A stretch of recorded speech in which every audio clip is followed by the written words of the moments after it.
What's up, guys? It's me, Destiny God 45 here with the new Destiny 2 expansion, The Edge of Fate. And I gotta say, Bungie is really outdoing themselves with this one. I absolutely love the new Oh,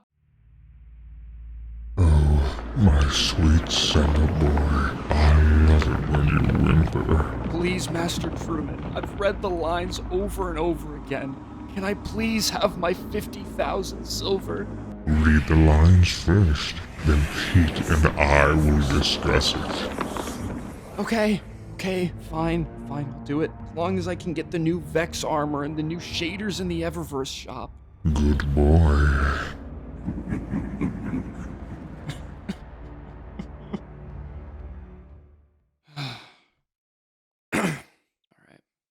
What's up, guys? Okay, I've spent some time playing The Edge of Fate, and I've finally finished the campaign, messed around with some of the new systems, and the other stuff in between. So do I hate it? Is Bungie dead? Or is it the best thing since that expansion that came out last year? Well, I'll let you in on a little secret. It's fine. Yeah, I know. What a spicy hot take. The campaign is overall a mixed bag. There are a lot of filler missions that I don't really feel are very good to play, but the worst missions in this campaign are the best ones in the Red War or Shadowkeep. I saw someone on Twitter say that the Edge of Fate has the worst campaign in Destiny 2, which is genuinely insane. Everything before the Witch Queen is terrible. Even the Forsaken campaign isn't very good. This is leagues better. The story is genuinely excellent, but in terms of gameplay, I'm conflicted with putting it as the 4th or 3rd best campaign in the series. Just in terms of gameplay alone, this campaign is tied with probably Lightfall. There are some fun puzzle mechanics that are a lot better than in Lightfall, but the puzzles are commonly fairly lackluster and lack the grand nature that Lightfall had in terms of its campaign. Besides a few select moments, there weren't really a ton of times where I went whoa or wow at what was happening. That happened a lot more in the new Legendary campaign format, a lot more. But there are missions in this campaign that, when they work, they really do work, but unfortunately that's a lot less common than I had hoped. I'd say the only time the puzzles actually surprised me was during the final mission of the campaign. There are moments that challenged me a bit, but none that were really having me try over and over like in some games like Celeste. You took a very brief look at the puzzles and you pretty much had them figured out before you even tried them. I was kind of hoping that this campaign would lead more into the puzzle mechanics and really force me to think about what needed to be done while juggling all these new abilities, but unfortunately those hopes didn't really come to fruition. A lot of the earlier missions in the campaign are just shooting galleries. Go to a place, shoot some enemies, and roll around as a ball for a little bit for the first act. This beginning portion of the campaign has mission structure similar to that of the Red War, but it does get better as time goes on. You have the missions themselves and some in-between stuff you do when you go to these missions, and that in-between stuff is honestly really bad. There are no stakes, the puzzles are terrible, the enemies can be kind of spongy, but once you get into the actual missions themselves, it is a lot better. The best the gameplay ever got by far was during the boss fights. The gameplay has a decent amount of fun and engaging gameplay, but I do kind of wish the quality of the mechanics that we got in the boss fights were as good as the rest of the entire campaign. Matter Spark itself wasn't that bad. I enjoyed flying around and killing enemies with it. I get why people don't like it, but I never found the ball to be all that distracting or annoying to use. I know that some people are getting motion sickness and stuff like that from playing it, which is really unfortunate. I never experienced anything like that, and if anything, I had a lot of fun using it. But I can understand why people would be very frustrated with that sort of thing. Mattermorph has a lot of cool stuff that could be done with it for stuff like parkour mechanics and challenges. I would have really liked to see an exotic mission using this stuff, but that's something I'll get to later. Mattermorph is one of those abilities where you don't really know how it's going to be used, you just kind of throw the thing at it, but once you actually find out what its purpose is, you go, ah, that's kind of cool. But the way you engage with it isn't really that interesting. You know exactly where you're supposed to throw the thing at because the thing you're supposed to throw it at glows. So you're mainly just looking around trying to find the glowing thing to throw the Mattermorph at. The tractor cannon is kinda decent. The puzzles with it range from being complete garbage to some of the coolest puzzles in the entire campaign. I'm not gonna spoil it, but there's one mission that uses the tractor cannon as a mechanic with a lot of moving parts, and I genuinely really enjoyed it. It was a fun little challenge that I wish happened more often. Unfortunately, it was only tried once, but I really hope that this isn't the last time we're gonna be utilizing a lot of these mechanics because this is a really good foundation to build off of. I want to reiterate that more should have been done with this mechanic.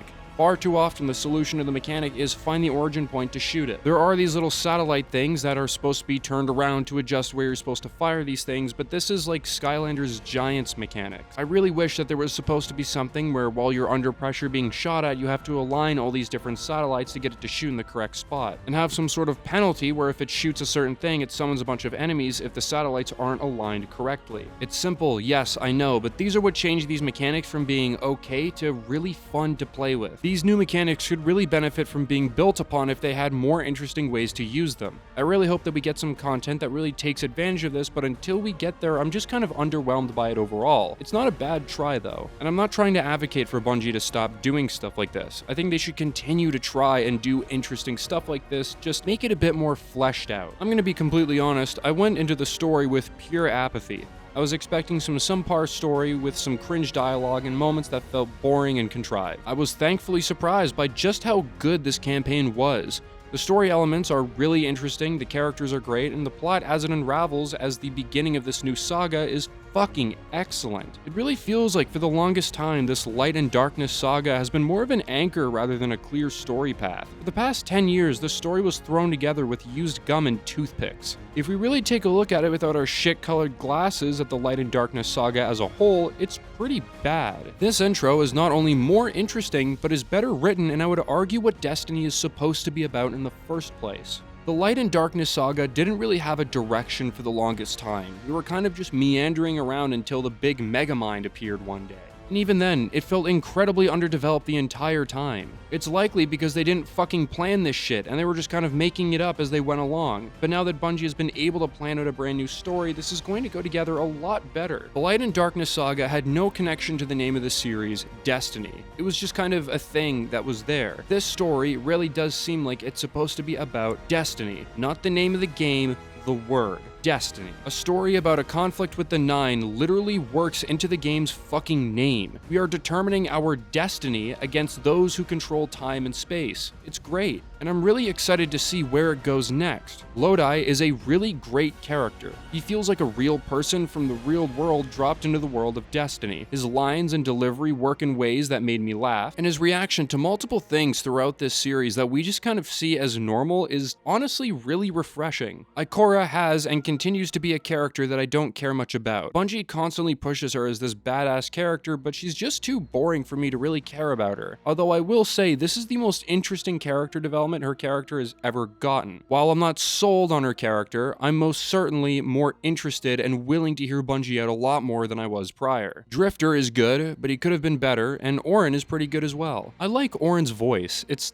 almost cute, I would say. I don't know, I really like it. Anyway, all I really need to enjoy a story is a decent plot and some characters that make me smile. This game gives me a great story with some great characters that definitely made me smile and made me more invested than I initially was. The story is slow at first, the gameplay is okay, but it does ramp up a lot and gets a lot better as the campaign goes on. But man, I really do wish the gameplay treated us like we have a brain like the story does. Something I want to reiterate once again. I went into this campaign being completely apathetic towards the story. I did not give a fuck what was going to happen, and by the end of it, I am not just more invested in Destiny, but I am genuinely so interested in where this series is going to go after this, and I even have friends who don't give a fuck about Destiny, who hate Destiny, who think Destiny is gay, that are seeing this new campaign and telling me this is really cool. I want to talk about Kepler itself now, and Kepler honestly is pretty good. I like the look and aesthetic of it, even if it does get a bit samey at times. For the past couple of years, we've gotten Neomuna, an area that felt completely alien in the sense that it doesn't fit in the world of Destiny, and we also got the Pale Heart, which was pretty good, but a lot of areas are just stuff we've already seen besides the ending areas where that leans more into the Witness. Kepler has the look of a Destiny area while not looking like we've been here before. It's new and it fits in the world, but I will say the campaign will constantly bring you back to the same areas over and over, and it was starting to feel monotonous. For example, there's an area that I believe we go back to 4 separate times. It's a bit much. The more wild and interesting designs are used less frequently, which is really unfortunate. I also think this area could have benefited a lot more from more Ionian designs in the environment. In the world itself, there are secrets to find in lots of currencies, which I don't mind. I've never actually been against having lots of currencies, but it does lessen the discovery of certain mysteries when the reward isn't a new gun or a piece of armor, it's just more resources. The enemies have some new additions. The Fallen have a flying dude and a guy with a spear. I also noticed the Assassin Fallen having some sharp spider legs or something. I don't remember ever seeing that before. The inclusion is decent, and I enjoy having some more flying enemies to change things up a bit. But as I said in my video about the episodes, we don't always need new enemies. Sometimes changes to pre-existing enemies are just as good. The Vex had one new enemy that was a bit fun. I kinda liked it, but they're honestly really easy to kill. The music is absolutely phenomenal. It has a different sound to what we've seen in Destiny for a very long time, which I think works really well. We're going into a new chapter, a new saga, a new era. So having music that sounds a bit different from what we normally get, I think is what we should have. It sounds familiar, but also has a different voice at the same time. I'm gonna play a little bit of it and tell me if you understand.